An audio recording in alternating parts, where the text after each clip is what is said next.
Cinema తీయడంలో కొన్ని rules ఉంటాయి. Cinematic rules. Cinema ఇలాగే తీయాలి, సినిమా అలాగే తీయాలి అని. బట్ ఉపేంద్ర గారికి అవి ఏం వర్తించవు. బికాస్ సినిమా అనేది ఎలా అయినా తీయచ్చు. రూల్ని పాటించాలి అని ఏం లేదు. ఒక సినిమా అనేది ఎలా అయినా తీయచ్చు, కొత్త రూల్స్ కూడా తీసుకురావచ్చు. కొత్త కొత్త రూల్స్ పెట్టచ్చు సినిమా ద్వారా. ఇక్కడ ఎవరైనా ఏ సినిమా అయినా ఎలా అయినా తీయచ్చు, రూల్స్ బ్రేక్ చేయొచ్చు. ఉపేంద్ర సినిమాలు ఎలా అంటే సినిమాలా ఉండదన్నమాట.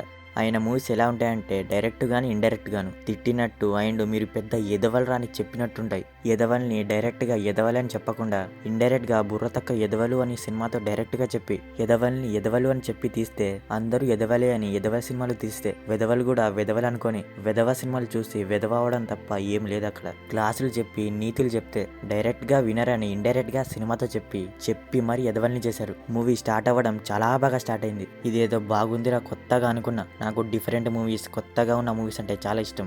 కానీ మురళీ శర్మ ఎప్పుడైతే స్టోరీ చదవడం మొదలు పెడతాడో అప్పటి నుంచి రియలీ చెప్తున్నా కదా, నవ్వాలో ఏడవాలో కూడా అర్థం కాలేదు. ఒక స్టేజ్లో నవ్వొచ్చింది అంటే సినిమా ఇలా ఉంది ఏంటి అని. ఒక స్టేజ్లో చిరాకు దుబ్బింది. ఒక స్టేజ్లో చూసేది సినిమానా లేకపోతే ఇంకేమైనా షార్ట్ ఫిలిమా అనిపించింది. ప్రతిదీ సంబంధం లేకుండా, లాజిక్ లేకుండా ఏదేదో అవుతూ ఉంటుంది. సీన్కి సీన్ లింక్ లేకుండా వేరే షార్ట్ ఫిలిమ్స్ ప్లే అవుతూ ఉంటాయి. అలా ప్లే అవుతున్నాయా లేకపోతే సినిమా కట్ చేశారా, కట్ అయిపోయిందా అనిపించింది. ఇక ఫైనల్ స్టేజ్లో ఇదొకటే మిగిలింది.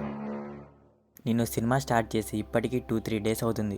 ఆ ఉన్న 2 అవర్స్ మూవీ ఒకటే దెబ్బలో చూసేద్దాం అనుకున్నా. కానీ ఒక స్టేజ్లో భయం కూడా వేసింది నాకు. సినిమా చూసి పిచ్చుడైపోతానో ఏమో అని.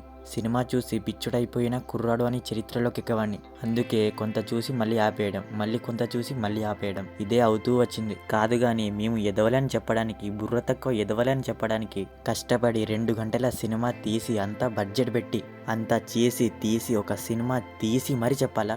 సినిమా కావాలనే 2 అవర్స్ చూపించి సంబంధం లేకుండా కావాలనే తీసి మాకు అర్థం కాలేదు అని, మీకు ఫోకస్ లేదు అని, మీరు ఒక ఎర్రి బుక్కులని బల్లా గుద్ది మరి సినిమాతో చెప్పారు. ఉపేంద్ర గారు కూడా చెప్పింది కరెక్టే లేండి. కరెక్టే. మీరేమంటారు? ఇది చూస్తున్నప్పుడు నాకు ఒకటి గుర్తొచ్చింది.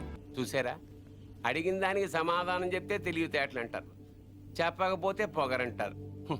మరి నన్ను ఏం చేయమంటారు?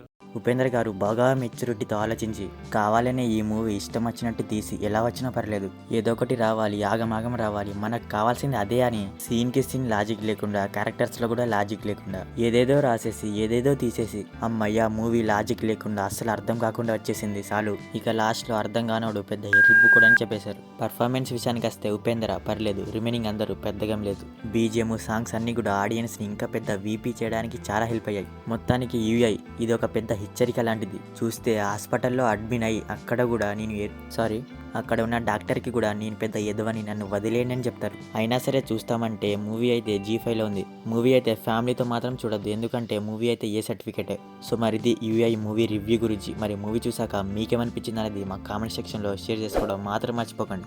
మీకు కనుక మా రివ్యూ నచ్చితే దయచేసి మన ఛానల్ని సబ్స్క్రైబ్ చేసుకోండి. Okay, will meet in next video. Thank you.